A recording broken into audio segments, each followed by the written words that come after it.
Hey everybody, Matt Michaels here. I'm joined by Sin City Steve today, and we have with us one of the I how do I say the most talented is not even like justice enough. She is going to be someone, if she's not on the radar yet for you as a listener, as a viewer, get to know her work. And I say that because she's one of the most talented athletes. I'm not even going to say performer right now. I'm going to say just athletes, period, let alone performers that I've ever seen in a wrestling ring. And that is Lacey Ryan. And she's joined by a guy who just kind of is next to her, just usually. Mr. Tom Howard, who was a head trainer at UPW and is a trainer right now at FSW here in Vegas. How you guys doing today? Good, man. You're making me blush right now. I don't even know it's getting really big. It's like dangerously big. You might want to stop that. Well, that's one of the things that I think is very important, and I think this goes to some of the things I learned from being trained by Tom, and that is when you identify someone who has talent, you want to do two things. One, you want to encourage it. You want to help them achieve their goals. And B, you also don't want to overinflate the ego. Yeah, you want to keep, grounded. So that's what I love. I love the fact that, you are still so grounded, but yet so talented. And I think that that's a tribute to your personality. One of the biggest questions I have for anyone who is as talented and as passionate as you are is when you wake up in the morning and right before you go to bed at night, what motivates you every single day? Wrestling has just always been my dream. I always knew that hard work is going to get me there. It's, I'm very shy, I'm very timid and everything. So hard work is one of the main things that I rely on. So when I wake up, it's, of course, I got to have my morning coffee as I'm drinking it right now, but wake up, go ahead and do my morning cardio for about 40 minutes, come back home, eat really quick, go do some strength training, and then I do wrestling training for about 4 hours a night, maybe a little bit longer, and I do it with Matt Vandegrift and Brett Damien Drake. Sorry, I always call him by Brett. Yeah, so I'll give my 2 cents. There's a level of obsession that, like a balanced human being doesn't usually excel at something like athletics, because you have to be almost lack balance in order to put the time in order to become exceptional. And you can't force someone to do that, and you really can't even teach it. It has to be in her. And so that's the thing with her. She literally would go all day, every day. Like if I didn't even say something about, when are you coming back after practice, she would probably stay for 6 hours. She would, that's what she does every day. If it's her choice. Yeah, and they'll tell me like, hey, I'm hungry. You need to get your butt back home. So,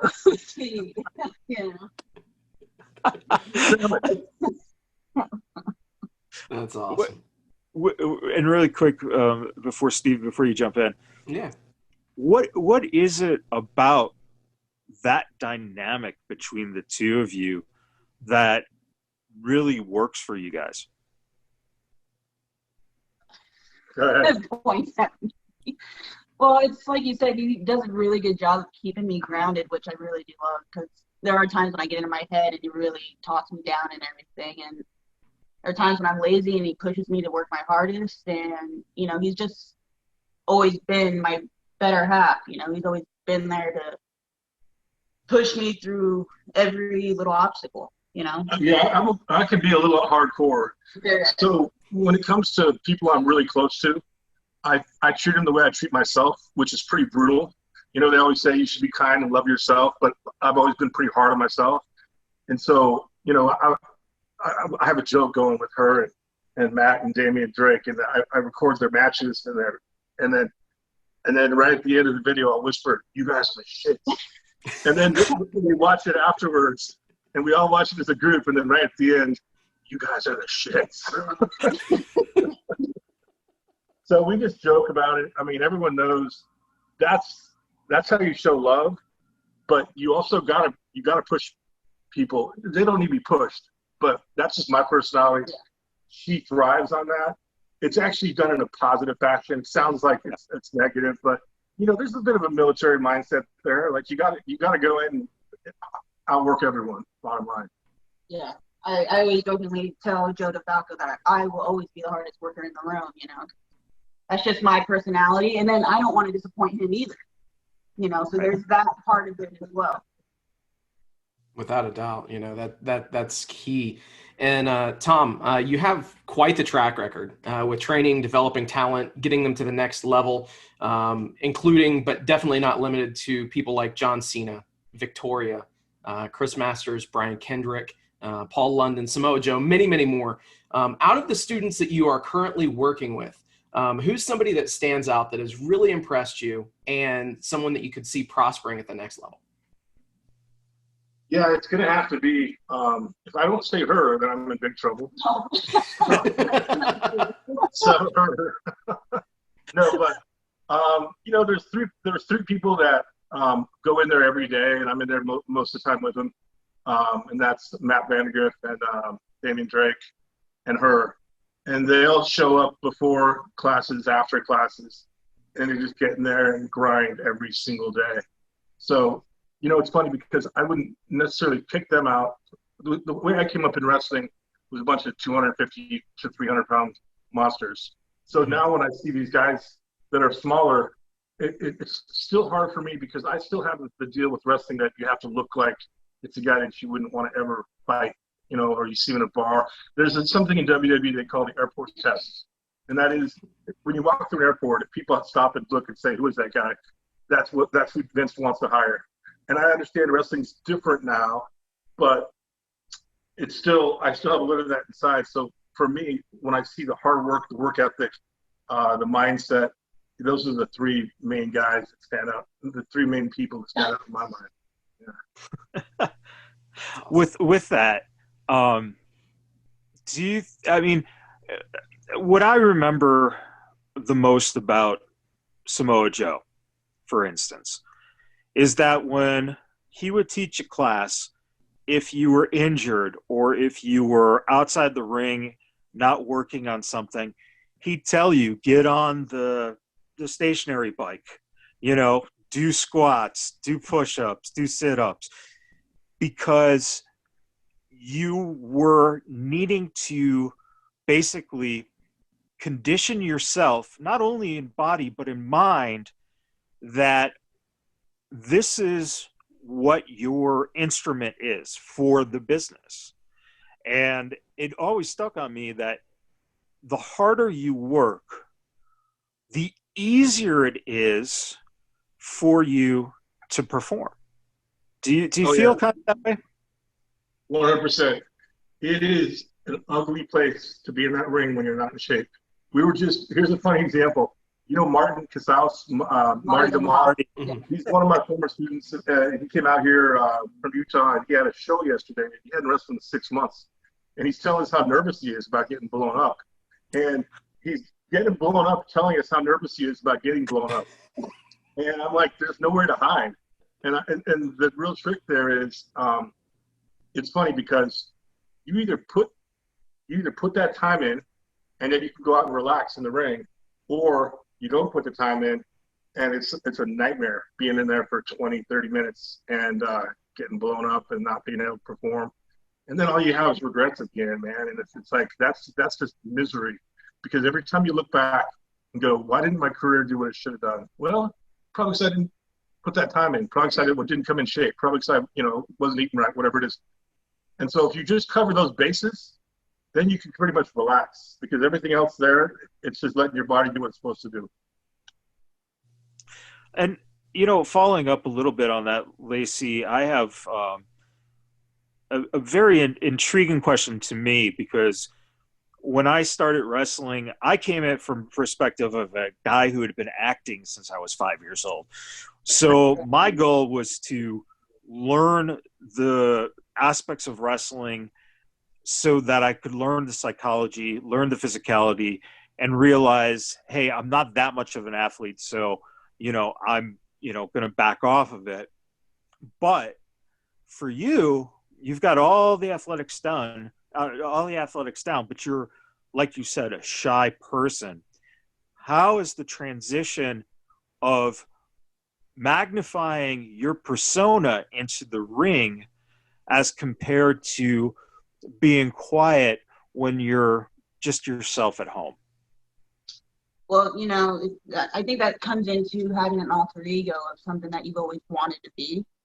I don't have the experience of acting or anything like that. I have several people in my family who do. I just never personally took up in that. I've always been very interested in sports and just that. So when I am in that ring, the reason why I did my hair, my makeup now, is that way I could get into that persona of Lacey Ryan and feeling more comfortable. He was saying, don't even do your makeup. It's just going to be a regular podcast. It's like, well, no, I need to be Lacey Ryan in this moment. So it's taken a while, but when I get dressed up, when I put on my gear and everything else, then I get into a whole nother mentality of, okay, this is what I was meant to do. It's time to perform, and it's time to get outside of my comfort zone. And that's another great thing about Tom. He's always pushing me outside of my comfort zone, So. Yeah, it's funny, Matt, because you understand this from actors. There's a certain amount of actors who are outgoing, but I'd say the bulk of them tend to be introverts and shy people, and then they understand how to turn on these characters. And so I've seen that transition with her, to the point where I watch her in the ring now, and I'm like, I don't even recognize that person, because it's such a outside of her normal realm. And it takes time to get comfortable, and that's right now, wrestling wise, I put her up there with anyone. I always say her and Tessa are the two best women wrestlers in the world. I would challenge anyone to prove me wrong. And then I think we're kind of fortunate now that wrestling's sort of gone away from 20-minute promos where you got to go out there and have Triple H come out and go back and forth for the ring for 20 minutes. It's like, first of all, it was brutal to watch, and secondly, it's just not her forte. So it's like, thank God they've gotten away from those silly, cheesy promos. Without a doubt. Yeah, I mean, that's huge. Now, Lacey, you've appeared and you've had some pretty standout performances on Impact Wrestling over the last couple of years. How was your experience working for Impact, and could we see you there more frequently? I love working Impact every single time I do it. I wish I could give you an answer as far as when I will be back there, but I would love nothing more to be back there as soon as they're able to allow more people to come over there, you know what I mean? But I wish I had more a set answer for that one. It would be my dream to be with them, with them or AEW or anybody like that. Well, we have a good situation in that D'Lo obviously works for the company, and he's one of our trainers as well. So he's been kind enough to actually work with Lacey one-on-one, and literally goes and does spots, and he breaks them down and says, "This is sort of fix this." So you can't beat that. And then she's developed a good relationship with Gail Kim, who's in the office as well. So I guess the question with that company, they've been very kind to her with what they've done. I guess the question is, whether they're going to be running enough shows to keep someone busy, or if it makes more sense to go to an AEW. I think, as we discussed, AEW seems to be, just because of our relationships and everything else, and the fact that it's only one day of work a week. And you don't move to Florida where it's like 100 degrees with 100% humidity. Yeah. So it's pretty appealing right now to think AEW. And that the coolest thing about that is, man, how did Chris Daniels get hooked up with that gig, man? Chris, you know Chris forever though, man. He's always been. It's funny because JR always said it was the hardest job he ever had, talent relations. Because, you get to do a couple of fun things and a lot of really shitty things. But if you know Chris, he's always kind of been that guy. Remember him backstage? He was kind of running stuff for us at UPW. So he's always been that guy. He's just sharp. He's just a sharp guy. And Yeah. so we had some communication with him recently, and everything looks good. Yeah, that's great to hear, because that's the other thing that I think that when you're talking about guys like Chris and yourself, we're talking now that we're getting into the 50s, and it's great to see you guys rediscovering yourselves and rediscovering your passion for the business. And I think that that's something that's important. Do you feel, Lacey, that when you first met Tom to where he is now, do you see a little bit of that desire coming back? A little bit. Yeah. It depends on the day and how he's feeling. So, yeah. But, there are definitely times when he's really motivated and really wanting to go and help the boys and I out. And there's been times when he just feels like staying away from it all. Wrestling is very hard, Yeah. So, but as lately, he's been really wanting to come to training and getting more passionate about it. But I also think it's because I'm forcing it down his throat all the time. I'm watching it 24/7. I'm going to wrestling, working out all just for wrestling. So I think that also has a big part of it. But I'm seeing passion come back for him. Yeah. So I mean, the very simple aspect is being able to live vicariously. At a certain point for me, I was wrestling in Japan. I had kind of taken it as far as it was going to go. I switched over to K1. They gave me a 2-year contract that was really good money, so I did the fighting, got my brains bashed in, and then pretty much said, it's pretty much time to go, so that you don't become Randy the Ram signing autographs, God knows where. And especially a guy who was never really big on American TV anyway, so it's just not pretty at that point. So at that point, you have to sort of gracefully figure out a way to back away. Now, with her, it was 8 years ago, but we've been together ever since. We started out in Utah, and it was a funny situation. The people in Japan were interested in having my son, who's a big guy, played football in Arizona, a little bigger than me, actually. They were interested in having us come to a tag team. So I lived in Utah at the time, and so we said, let's go find a pro wrestling school. So we walk into this pro wrestling school, and there's Lacey, Ryan, and Martin, and all these people in Utah. And funny story, you can tell that part of the story. Just the videos, the fact that they had all watched the videos. Oh, yeah. So in UCW, there was only one school, Ultra Championship Wrestling. I actually moved down from California to Utah with my mom. And as soon as I graduated high school, I was like, all right, it's time to go chase my dream. And my mom said, as long as you're going to college or you're working, do whatever you want. But it's time to start adulting, So found UCW, and that's where I met Martin, which Marty the Moth was actually one of my first trainers. And it's funny how life is like a full circle, because Marty the Moth and a guy named Derek Janetti, they watched Tom's videos. They studied them, and that's how they learned wrestling, So they were teaching me how to do it that way because of Tom. And we were just talking about it this weekend, that in all reality, Tom was the one really training me, because they were trained by Tom. So it's like, it's funny how things work out that way. Those goofy videos they sold at Walmart where it was teaching John Cena and Samoa Joe. The funny part about those videos, most of those guys were really good. Like Frankie Kazarian and Chris Daniels, they were way better than me. I just happened to be in the head position role. So people were like, oh, you trained all those guys. I was like, I really didn't hardly train any of them. They were all pretty good. You could see like Samoa Joe and John Cena weren't good. They were green. But they've taken it where they needed to be. But it was very funny walking in that situation and then them saying, oh, yeah, we watched your videos and that's how we learned to wrestle. And I said, wow. Because that gives you, as much as you kind of get burned out of wrestling, you're like, time to move on. All of a sudden, you're like, wow, I made an impact. And it's oftentimes in life, when you least expect it is when you make the biggest impact.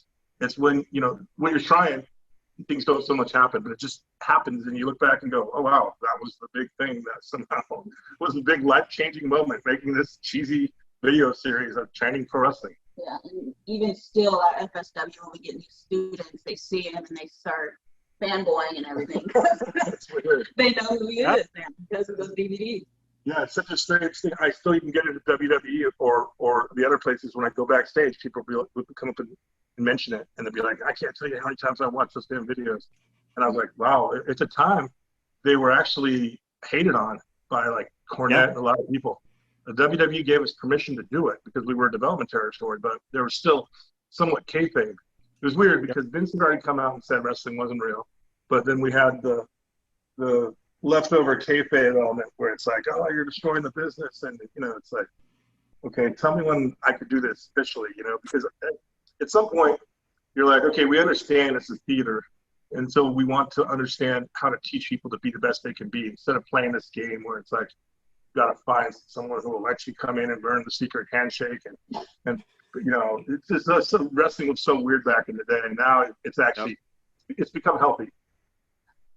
I actually watched those movies as well on YouTube when I was in high school. I actually wanted to go down to UPW, but by the time I was ready to wrestle or allowed to wrestle, technically, UPW was, sadly gone at that point. Yeah. And now, Tom, obviously, I mean, you've done your fair share of acting, stunt work, even training actors in need of wrestling training. You even trained Jack Black in preparation for his role as Nacho Libre. What was that experience like? It was pretty awesome. Two things. Number one, he came in and literally wanted to be taught from the ground up. That's awesome. And so a lot of times when we deal with actors, I've done it enough to where we look for the shortcut because we know that the guy's we only really have about 20, 30 hours of actually time with him in order to get this skill set done. He gave us, he made sure he had a couple months. He'd come in couple, 2-3 days a week to the Inoki dojo in LA. And it was interesting because you expect when, Jack Black, I'm going to sit there and laugh the whole time. So I go up and say hello to him, introduce myself, and we're talking. And I noticed that he's very much like, yes, sir, no, sir. And I'm like, oh, God, this is going to mess me up here because I'm thinking I'm going to be laughing and telling jokes. And instead, he's literally but then it dawned on me, wow, he's an ultimate professional. And when he's in that mode, you show up and you say yes or no, so that's how it works, which was amazing. He did much better than I ever thought. And it was just a phenomenal experience. Yeah, very good experience. Very cool. Very cool. And now, Lacey, you had mentioned that you had people in your family that had done some work in the past. Do you have any desire to get into acting or stunt work at some point? Yes, I would actually really love to get into stunt doubling. That's one thing that we've been talking about. I think that's definitely on my goals. The one thing I do want to start doing is taking some acting classes, just to get more comfortable with that. Hopefully we can take those together. Yeah. He wants to get into acting as well. So it's awesome. It's a big goal of mine. And, it's going to help me in wrestling, so. Yeah, you kind of like, you still have to have some goal out there. So for me, it's like, I'll be a bad guy in a J-Pon movie before I die. Because you can do that until you're like, I can look like super old and super bloated and still look like weird enough to where you're like, I think that's a bad guy. That's gonna be it. And then I can die peacefully after I've made that one happen. Well, you know what? Anytime you guys want to do any kind of studying or whatever, just hit me up. I got it. I'd We're absolutely. neighbors, right? Pretty. We're in Seven Hills. Yeah, the thing is that, like I said, I've been doing it since I was 5. But what I really found is that when I have been around, for instance, there was Jeff Corey was his name. He was someone who was blacklisted back in the 1950s for allegedly being a communist. And he came to our college, and the teachers were all thrilled to have our senior acting class, one of our classes, perform monologues that we had done for auditions. To me, it was like, oh, this is just bullshit. This is them to brag off on their actors they think are something. Sure. And they start doing their, monologue. He's giving notes. I get up there. I'm the last guy. I purposely always usually save myself for last because that gives me a chance to watch everyone else. Yeah. And then when I go in and I do it, I finish the monologue. He looks and he goes, and that's how you do it. That's it. I saw the faces of these people who, were supposed to be acting teachers and acting coaches. You're paying for that. And their faces just went totally gray because the guy who was the radical, the person who, thought he knew it all in their eyes, was the one who was told, that's how you do it. That's awesome. Yeah, it's funny. Same thing with wrestling. It's undeniable. And there's an energy. We talk a lot about harnessing energy. And there's a pace to a match. There's no fast without slow. And the match has to tell a story.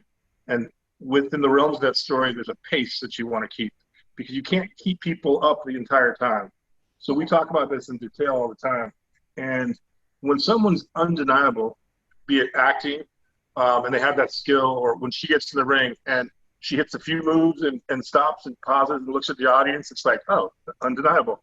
And you teach so many people that, and you're like, it doesn't translate. I hate to say you either have it or you don't, but I don't think she necessarily had it, but she's put so much time in that now it's completely undeniable to the point where, we've been in many situations and she's no longer nervous about going to do a match wherever. It's just like, just give me a shot with anyone, male or female, and she'll go out and smoke them. That's her thing. That's what she knows how to do. And it's the same thing, I guess, you somehow found with acting. Yeah, and you know what? That's a valid point too. That if I looked like Tom Cruise, well, shit, I should have all the confidence in the world that people are going to want to cast you and use you, right? But because I am who I am, I had to come to terms with that early on and realize that I'm not going to be A, I'm going to be B. And you know what? I'm going to be the best fucking B I can be. Yeah, I can be. Yeah. And that's the thing. And that's what I see.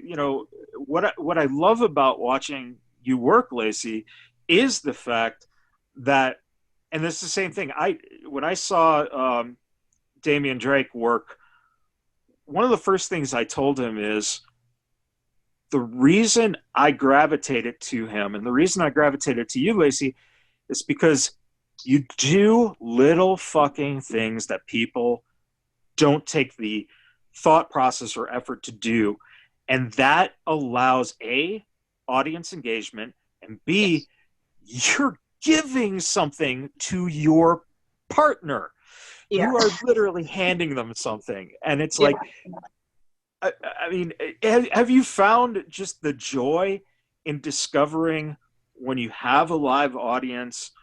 I know it's so much harder with no one around and just doing, smaller practice matches and stuff, but finding that feeling in front of the audience now of, hey, now we can kind of improv it a little bit.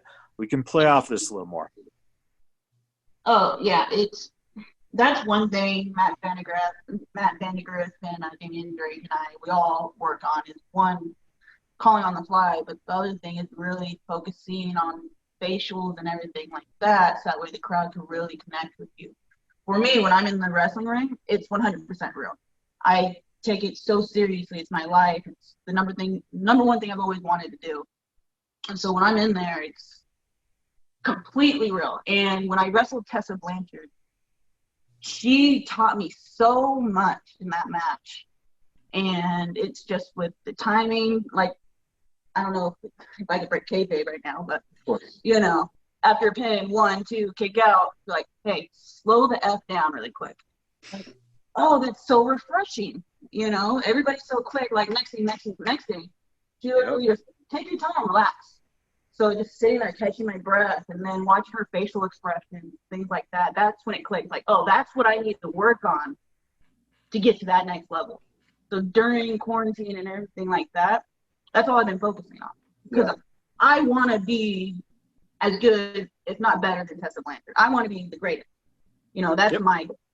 So after wrestling her, taught me so much. Yeah, there's an expression, iron sharpens iron.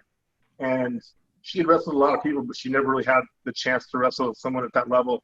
And since then, Tessa and her have become great friends. We're going to her wedding this Friday in Tijuana, of all places. But yeah, it's funny how that works, you know, where, and I know it's some crazy stuff about her reputation that she was a bully or something. I've never seen a kinder, nicer person who's nice to everyone. That's a bunch of BS. That is, I mean, I'm telling you, utter BS. But as far as someone that we met at a show she had a match with, was the most giving, kind person. Went above and beyond. Yeah. And since then, you know, literally they talk on a daily basis. It's like, wow, man, she's a tribute to the wrestling. And that's what Teresa is as well. When she says, I believe it 100%, when they get out there, it is 100% in their mind, almost to the death. That's how you're feeling. That's how you're thinking. That's how you act. And so you can see it. And these people, and the same thing with Matt and Brett, they have the artist mentality. If you think about wrestling not as an opportunity, not as a paycheck, but this is my art, and I'm going to make this art. Now with digital media, we have the ability to have everything end up on video, film, whatever it is. So every match that you have is your next masterpiece. And so that's how they view it, and you can see it. They're not trying to get through anything. They're not trying to cut any corners. They are trying to make the best Mona Lisa they can make. Without a doubt. And, you know, Lacey, you have been extremely active on social media during quarantine. I mean, you've been posting clips and, you know, clips of training, trying out new moves. What all things and skills have you picked up during the quarantine? Definitely a lot more moves. I've been practicing more flips and stuff, you know, so that's always exciting. Can't seem to get a backflip, though. I always go a little cockeyed on that. Front flip, no problem. We practiced in the pool, and she still goes sideways. And I'm like, it's water. You're not going to hurt yourself. But other than just moves, I've been having Allison Danger come and help me a lot, and cheerleader Melissa as well. And it's just been a lot of facial, you know, a lot of the acting skills that I've been needing to pick up on, as well as Simbodi. Simbodi's been helping out a lot with just psychology in general, you know. So those are the main things that we've been really focusing on. Because I don't need to work on the athleticism anymore. I feel like I got that down pretty good. It's the psychology part, it's the facials, it's really making sure the crowd registers with everything that I'm feeling in that moment. Yeah, if you watch their training, I jokingly say it's like Cirque du Soleil because they make it very pretty. They do drills. They take each other to the next level. I mean, they're working at as high of a level as you can work. If you go back and look at Eddie Guerrero, Chris Benoit, the people that we idolize for their work, and you watch, it's like that same level that they're doing. The thing they're lacking is the iron versus iron matches, as I mentioned, where you get in there and you get to go night after night after night with a super high level person, be put on the spot. And, you know, that only comes from time and being on the road. And, you know, it's questionable if you can even repeat that at this point because there's no one on the road 300 days out of the year like they were. It's probably much healthier because you no longer have all the crazy lifestyle and the travel schedule. But, you know, that also forged these amazing wrestlers and athletes. So interesting. Well, and it's also a testament talking about character in general. You know, Eddie doesn't become Eddie Guerrero if he didn't have those demons. Yeah. He brought those demons to light, and when he was past them, he was able to use that to elevate himself to a point that he made it. He literally became a Hall of Famer in about a 2 to 3 year period. Yeah. And then he died. And it's amazing. Do you think you see in what you're experiencing now, do you see yourself being able to look at what makes Teresa tick and what makes Lacey tick and see not only the differences, but that joining point where Teresa and Lacey come to the closest point, you know, without one going over the other one. No, I'm not going to talk about myself in that way. I would actually like to hear your perspective on Okay, that. well, I'm going to jump in real quick. Funny story about Lacey Ryan. We're not a fan of the name. She does not look like a Lacey or a, No, not in the you know, it's just very bizarre. I'll just jump in real quick because it's fascinating when you go. Now, it's not about Lacey. And it's like, oh, I mean, that's what they told me my name was. She had been training in Utah, and, you know, she's there. She has her gear, and they say, hey, we're going to put you in a match. And she's like, I don't even have a name yet. And so, like, they literally spitball, and someone goes, Lacey, and then Lacey Ryan, like Jack Ryan or something. I don't know, Lacey Ryan. Yeah. This is before Joey Ryan was around, really, because, well. No, Joey Ryan's been around. around. No, but he wasn't like a name guy. He was still like. Oh, he was, yeah. He wasn't a dick flipping people back then. Yeah, no. 8 years ago. Yeah. But anyway, so we were joking about it because she's been trying to change the name ever since. But now that she's gotten to be known with the name, it's like I'm pretty sure with Lacey Evans, I believe her name is. Yeah. I'm pretty sure that people get too confused. Yeah, she had several people actually call her Lacey Evans, and I was like, okay, babe, you've got the idea. It's time to change the name. But you know, I don't think it makes any sense if she starts either with WWE or with AEW to use a Lacey name. So we had been talking about actually the new name. Zoe Serrano. Her real last name is Serrano, which is also a very hot pepper, I might add. Yeah. And we just like the name Zoe because it's kind of interesting, cool name. So that's what we've been pushing for a while. But quite frankly, you know as well as I do, the company that she signs with will pretty much change it. Yeah. Especially AEW brings in people as they are, but also the thing people are mentioning with AEW is they need to get some homegrown talents. Because right now it's bringing in the best of the indie guys or whatever, some of the ex-WWE guys. It's like they need to, well, like let's say a MJF or something, that's like a homegrown talent. Yeah. The more guys they get like that they really develop is you know, makes them more powerful. So, so anyway, that's a very long circuitous. My long way to get back and say the answer, in my opinion, Lacey Ryan, the wrestler, and Teresa Serrano are the exact same person. She's very, very dedicated, very hardworking, does not like bullies. You probably don't want to mess with her. She grew up in a rough part of town out in San Bernardino.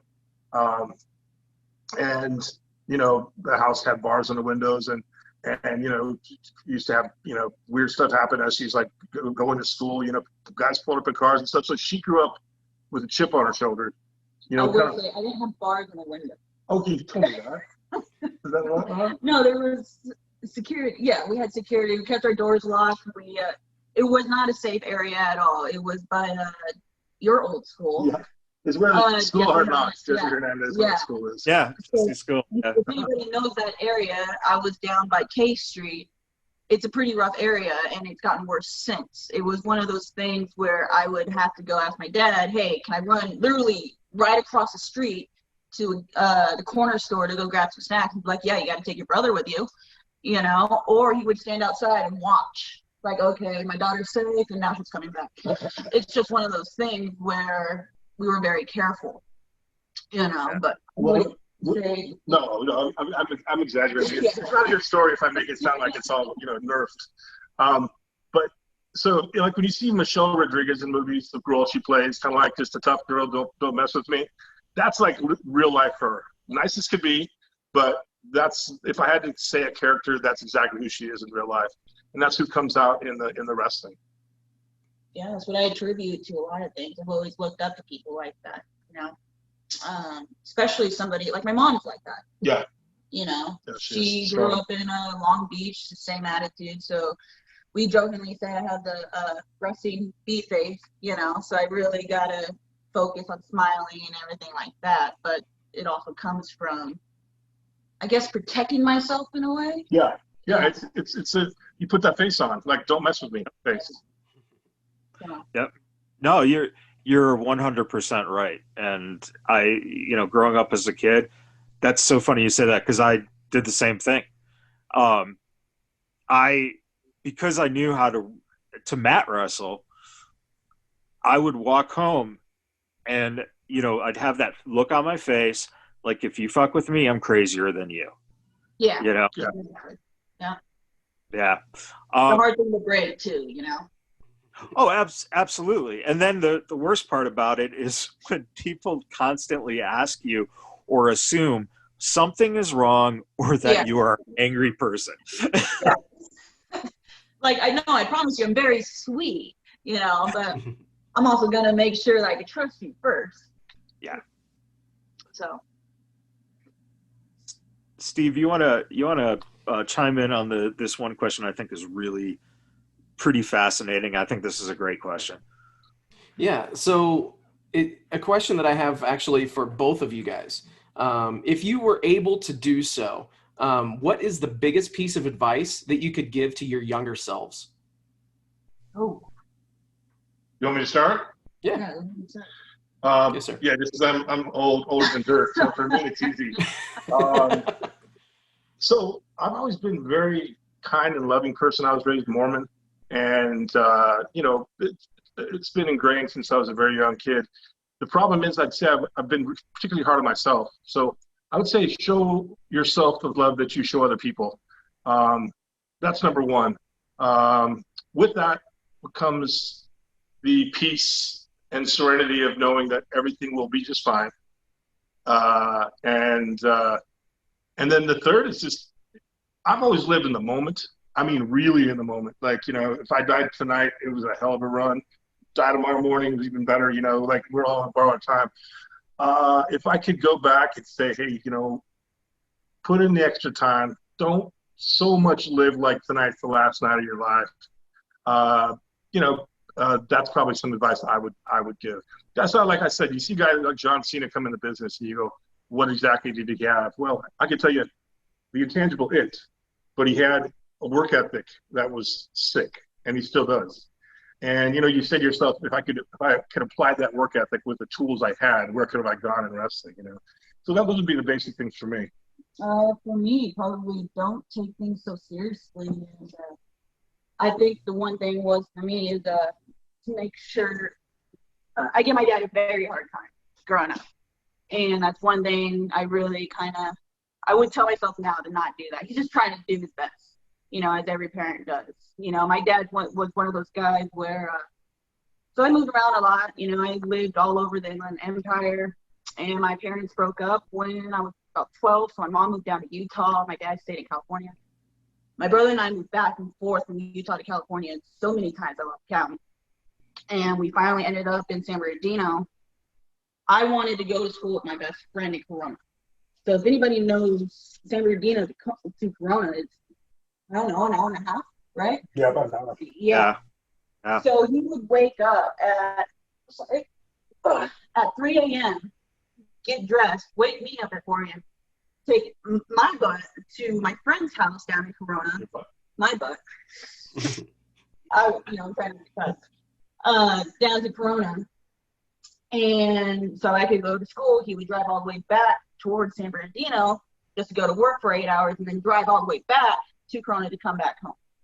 My dad worked very hard, and I don't think I've really given him. Right. Yeah.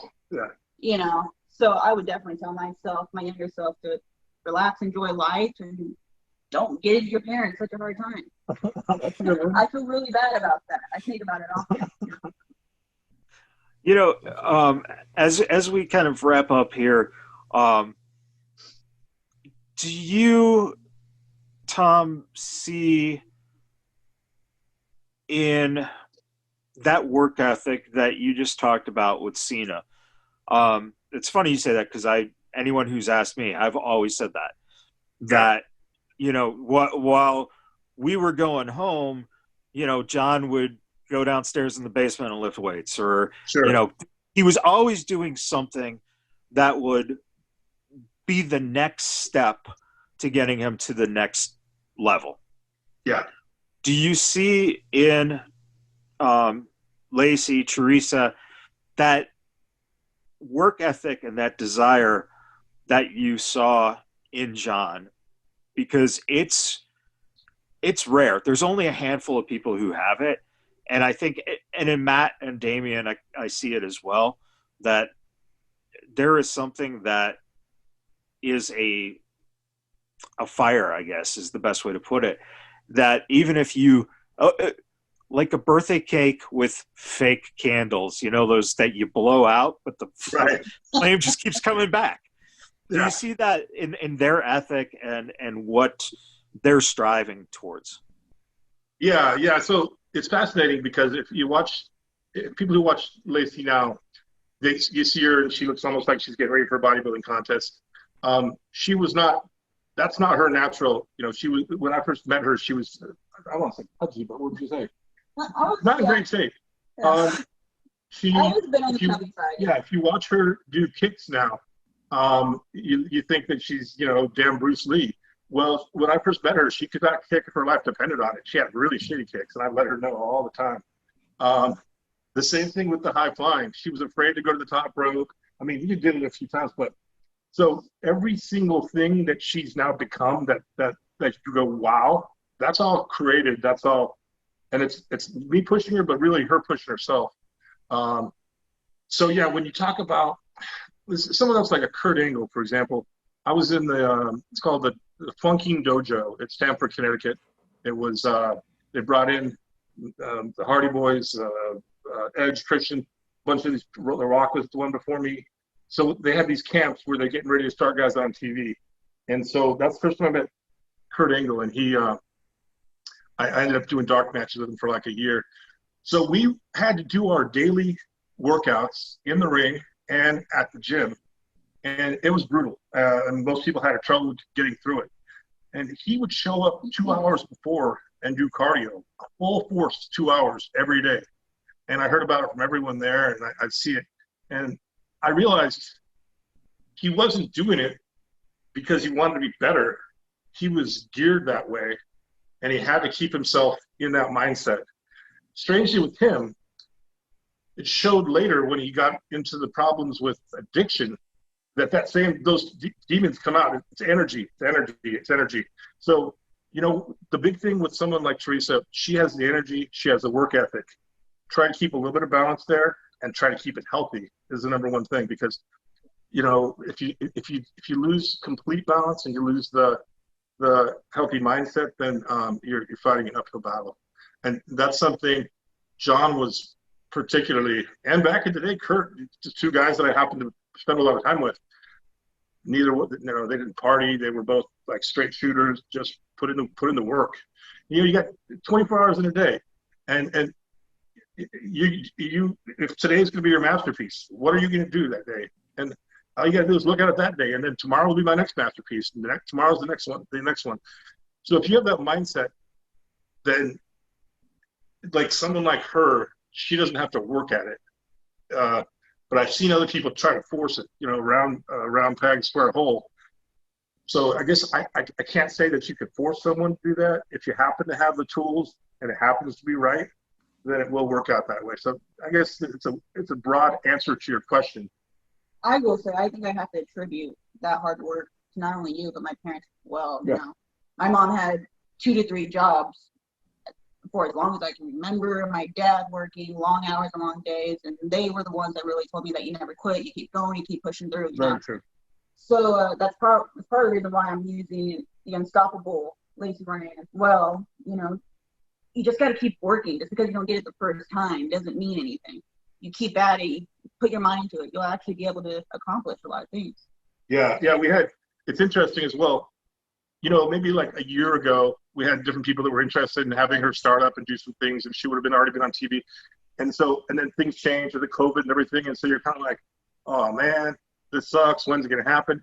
But then we looked back and said, look what you've done in 6 months or a year with your body, with your work.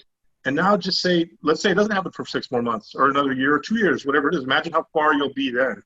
Because, you know, you only get that one chance to make that first impression, especially on the TV world.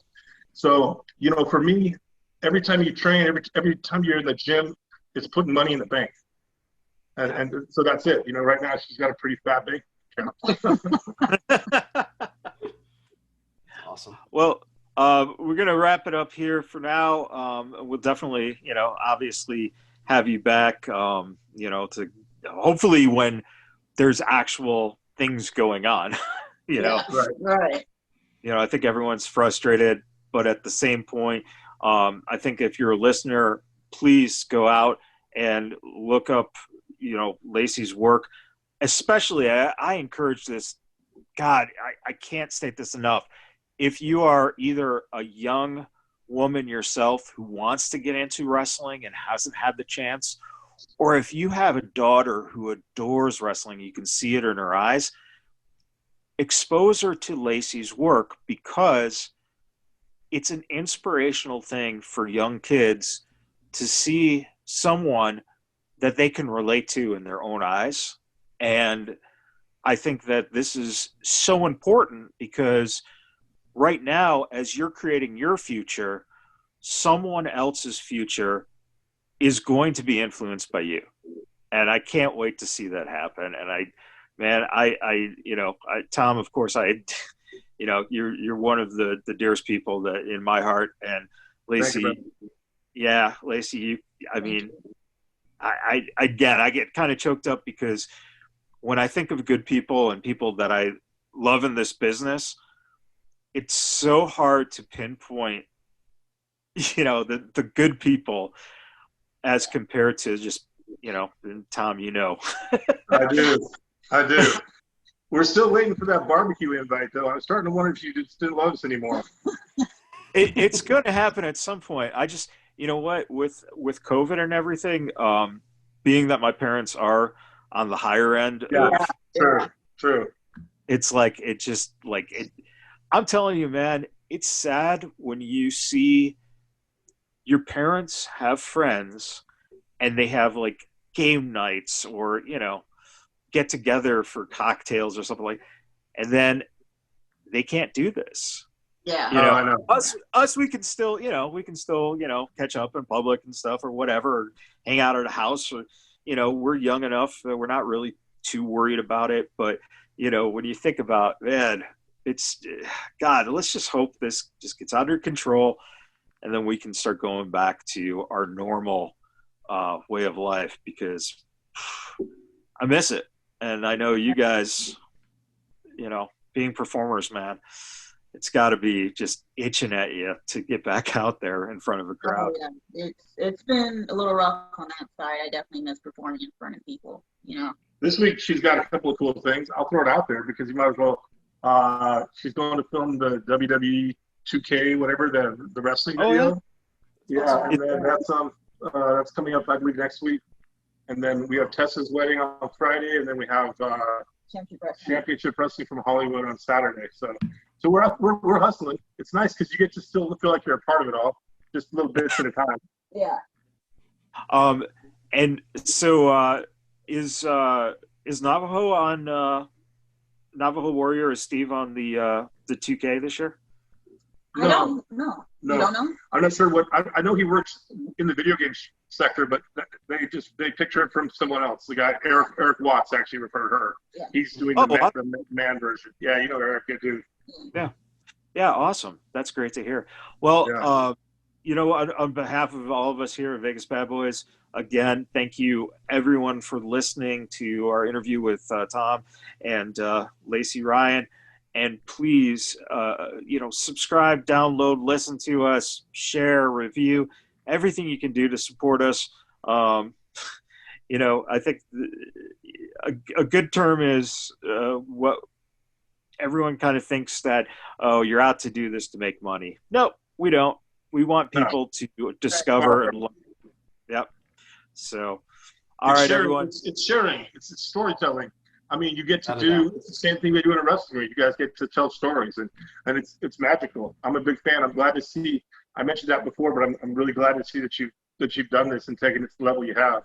And anything we can do to help. Yeah. We appreciate it. Thank you. We appreciate it. All right, everyone. Until the next time we talk, have a great day, and remember, whatever you can do to improve yourself day by day, that's all you can do. Have a great day.